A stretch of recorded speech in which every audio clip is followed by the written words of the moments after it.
Usai melihat kesiapan Pertamina, Jonan mengatakan stok BBM dan LPG secara nasional maupun khusus Bali cukup hingga 25 hari ke depan. Jumat siang, Menteri Energi dan Sumber Daya Mineral Ignatius Jonan mengunjungi terminal BBM Manggis di Karangasem, Bali.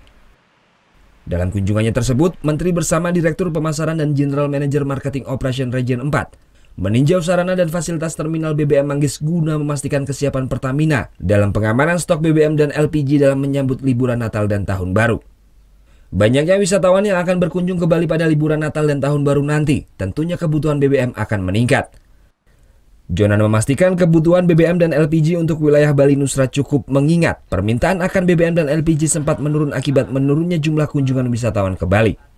Nah itu, kalau yang disiapkan Nataru sebenarnya, kalau khusus Bali Nusra lah ya, ini karena demandnya turun ya, atau permintaannya turun, jadi ya sebenarnya nggak ada masalah, cadangannya bisa 25 hari dan sebagainya. Sementara Direktur Pemasaran Pertamina Muhammad Iskandar menjelaskan, Pertamina telah membentuk tim Satgas untuk memastikan penyaluran serta kebutuhan masyarakat akan BBM dan LPG terpenuhi. Terutama kan yang paling rawan itu kan di LPG. LPG 3 kilo ini. Jadi kita juga siapkan antisipasi di SPBU kita penuhkan. Sehingga masyarakat kalau nanti ada spekulan naikkan harga segala macam, masyarakat masih bisa dapat harga sesuai head SPV. Dijamin kan yang di bawah kontrol Pertamina. Atau tinggal naik motor agak jauh dikit kan nggak apa-apa. Harganya pasti standar head.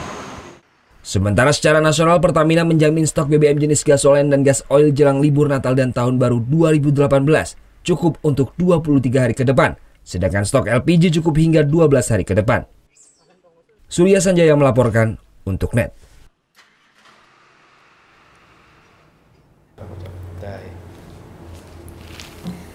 Udah selesai kan nontonnya? Nah, jadi jangan lupa buat like, komen, dan subscribe ya.